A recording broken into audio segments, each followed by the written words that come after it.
Right, we've managed to grab Ross Mcinerney for 5 minutes. How you doing, Ross? All right? Yeah, so I'm alright, Brian. The other two ain't here though. Ross, so you're involved with the apprenticeships. How's that going? Yeah, it's going well, Brian. I enjoy it, the apprenticeship side of things. It's a little bit different to actually running the courses where they're design courses or the motif courses. There's a lot different, so you've got the youngsters that are coming in as well, and it becomes more of like a teaching role. Like, become more of a teacher where they're good because they've come out of education, so they've got a lot of polite lads there, to be honest, you know. So that side of things is all good, and yeah, it's a little bit more into actual being a teacher, and you get a lot of satisfaction out of that as well. Yeah, there's a bit of paperwork to go with it, but you know, that's part of it, isn't it? So yeah, we just get on with that, and it's going well. It's going well. Yeah, enjoy it. You're also an instructor at Floorskills. What do you teach there? So LVT, go level 1. We do LVT, the custom designs motif course level 1, and custom designs level 2. There's a new course coming out soon. Matt's going to launch with the LVT, more the design work, a bit like what we've been doing today with the apprentices. I do a wood laminate level 1, wood level 2, the level 3, which is the herringbone wood installation with a bit of parquetry involved, and on the last day we do a sand and silt as well. I do subfloor level 1 and the Dr. Schutz course as well. So yeah, you've got quite a busy role. Quite a few there, yeah, I do, yeah. How did the position come about? Basically from the competition, Brian, I was best of a bad bunch, I think.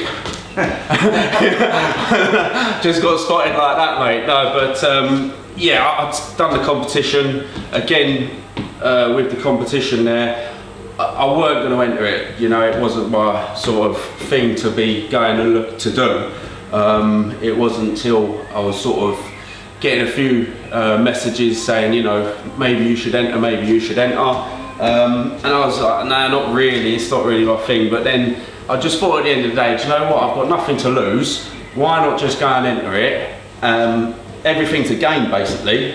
And at the end of the day, I've come out and gained quite a lot from it. Yeah. Even not getting through to the final, I felt like I've done really well out of just entering the competition. That was the European one? Yeah, Floorskills, yeah. What's your views on training?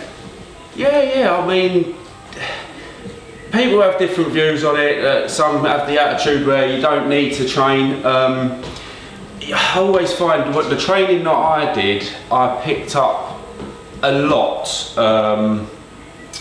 Even if it's little tips, but I picked up a lot of different techniques and way that you think that you're doing it right. There's always another way for something to be done, and it may benefit you or it may not.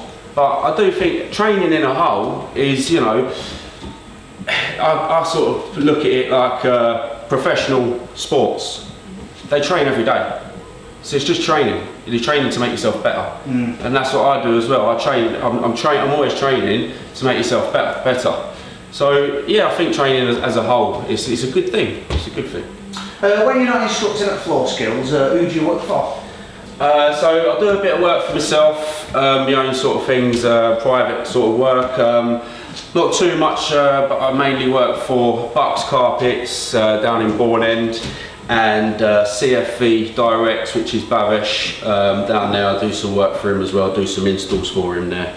So, but mainly sort of subcontracting from the shops. I tend to like to just turn up, grab a worksheet, grab all the goods are there ready for me, go on the van and concentrate on the install, right? The business side of things I'm not too great on. The install I try and just concentrate a little bit more on that. So do you work, go on and forget about it? Exactly that, mate. Yeah. Forget about it, a little bit different, but I do my work and go home. But it's always ticking sort of thing. What do I hear? What sort of flooring do you specialise in? Do you fit across the board or certain things? It's mainly LVT is what I take and specialise into. I do the wood side of things as well, but where LVT is just the market for it is huge at the moment. So it's more so the LVT. So wood jobs come around that I do, but it's just being more LVT predominantly now. So yeah, that's where I sort of specialise in, and I take a lot of enjoyment from the LVT side of things as well. What's your preferred manufacturers you like to use, Ross? It's for the LVT, it's Antico, right? To be honest, mate. When I first come into it, I started installing it. It was Antico Signature. There's so many now on the market, but you know when you fit an Antico Signature, you know it's like with your carpets. You know when you're fitting an Axminster rather than the stuff that's coming through. Not saying that the stuff that's coming through is no good, but a different level. Yeah, different level. You are on that, and that is what I do enjoy installing, is the signature stuff, especially the decor stuff that they've got now. That's just an absolute pleasure to fit. So yeah, Antico is my main, definitely. How did you get into the industry, Ross? So school leaver, just left school, and sort of my dad said, right, you're not going to just muck about on the streets, you're going to go out to work with his mate, which was Steve Clancy. I think you know of him, right? Steve. Yeah, so he sort of trained me up, installed some very good work ethics into me. Also, we had he was friends with Steve Ramsden as well, who they did install a lot of the good technical stuff into me about the installations and the correct way of doing things. Yeah, so that just sort of fell out of school and straight into it like that, and it was carpet fitting to begin with. So yeah, that's, what do you most like about the industry? what do I most like about it? Probably it's got to be kind of, with the Antico side of it, the designs, that gets, you know, that's what I most like about laying floors, to be honest, is the design work.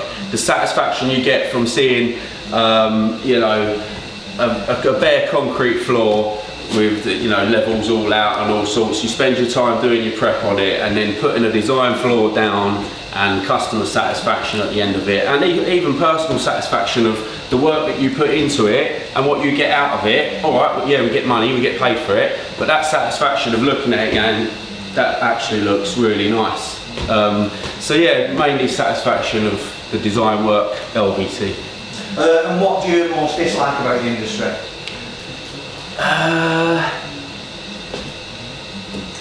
Uplift. Uplift. That's the one I dislike. I don't like uplifting. You turn up, you just don't, yeah. That, You just, and then it's like you don't know what's gone on here. It's like, you know, it's got to go on the van, or you know, you're like, nah, uplift's the one I don't like about it. Yeah. Ross, you're in the semi-finals for the UK LVT Fitter of the Year. Are you looking forward to that? I'm very much looking forward to that, Brian. Yeah, definitely am really looking forward to it, mate. Feel good about it. I feel confident. I feel good going into it. Whereas before the competition, I was like, I didn't have a clue what I was entering into. I now know what I'm coming into. It's my second sort of competition. I did one when I was like 19, Carpet Fitter of the Year. Obviously, I was still just a lad thinking, yeah, a little cocky lad, thought he was the bee's knees, and got thrown into the competition at 19. So I've done two. This is my third. Third time lucky. You know what they say, right? Yeah, so I feel good about that. Yeah. There's some good lads in the lineup as well. What do you think of the lineup? No, there's nothing that no one sort of in the lineup that I think that, you know, that I'm sort of looking at, to be honest. I feel good about that. Good luck with the competition. Yeah, cheers, Brian. Yeah, thanks a lot. Have you anything in the future? Anything lined up? Yeah, well, I say lined up in the future. I suppose whatever Matt throws at me to keep doing on the course side of things, pushing me, which is good. It's like one thing when we sort of spoke about coming to work with him, he was like, he would sort of see potential and push me to do better, which is what I want to be around, to be honest. So yeah, whatever Matt throws at me, I'll be doing. So again, with jobs, it's whatever comes around. A lot of the stuff that I do with the work, it kind of happens on site. So to be planning it, I'm not much of a planner. None of all of this that we're doing here, there's no real plan that's involved in it. It's just, it starts off as a start, and then we just keep adding to it. And yeah, so it's just, yeah, whatever's in the future is in the future. Hopefully it's all good. Well, cheers, Ross, and good luck. Cheers, thanks. No problem, Brian. Cheers.